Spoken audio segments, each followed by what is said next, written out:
ਕਾਫ ਕੱਖਾਂ ਦੀਆਂ ਕੁੱਲੀਆਂ ਰਹਿਣ ਖੁੱਲੀਆਂ, ਚੂਨੇ ਕੱਚ ਹਵੇਲੀਆਂ ਢਹਿੰਦੀਆਂ ਨੇ। ਟੰਗ ਔਖੜੇ ਸੌਖੜੇ ਲੰਘ ਜਾਂਦੇ, ਗੱਲਾਂ ਯਾਦ ਸਜਣਾ ਦੀਆਂ ਰਹਿੰਦੀਆਂ ਨੇ। ਜਦੋਂ ਮੌਤ ਹੋਵੇ ਭਾਨ ਫੇਰਾ, ਲੱਗੀਆਂ ਹੱਥਾਂ ਤੇ ਰਹਿੰਦੀਆਂ ਮਹਿੰਦੀਆਂ ਨੇ। ਵਾਰਿਸ ਸ਼ਾਹ ਮਾਪੇ ਉਦੋਂ ਯਾਦ ਆਵਨ, ਜਦੋਂ ਪੈਣ ਮੁਸੀਬਤਾਂ ਭਾਰੀਆਂ ਨੇ। ਤੈਨੂੰ ਜ਼ਰਾ ਨਹੀਂ ਆਉਂਦੀ ਸਮਝ ਮੁੱਲਾ, ਤੇਰੇ ਇਲਮ ਤੇ ਵਾਇਜ਼ ਕਲਾਮ ਵਾਲੇ।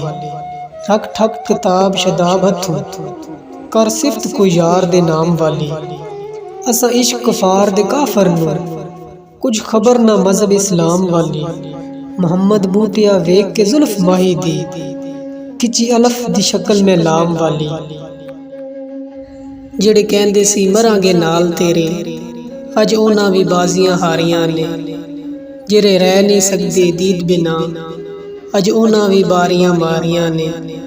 ਜਦੋਂ ਚਮਨ ਵਿੱਚ ਖਜ਼ਾਨੇ ਬਾਲ ਖੋਲੇ, ਪੰਛੀ ਉੱਡ ਗਏ ਮਾਰ ਉਡਾਰੀਆਂ ਨੇ। ਮੁਹੰਮਦ ਬੂਟਿਆ ਝੂਠਾ ਹੀ ਜਗ ਸਾਰਾ, ਕਮਲੀ ਵਾਲੇ ਦੀਆਂ ਸੱਚੀਆਂ ਯਾਰੀਆਂ ਨੇ।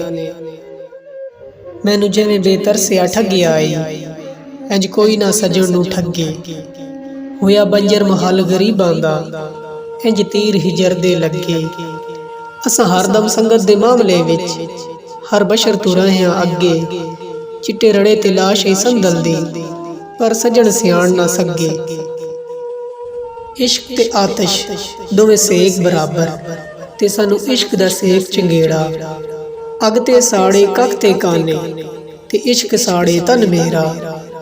ਅਗ ਦਾ ਦਾਰੂ ਮੀਂਹ ਤੇ ਪਾਣੀ, ਤੇ ਦੱਸ ਇਸ਼ਕ ਦਾ ਦਾਰੂ ਕਿਹੜਾ। ਗੁਲਾਮ ਫਰੀਦਾ ਚੱਲ ਉੱਥੇ ਚੱਲੀਏ, ਜਿੱਥੇ ਇਸ਼ਕ ਹੂਰਾਂ ਦਾ ਡੇਰਾ।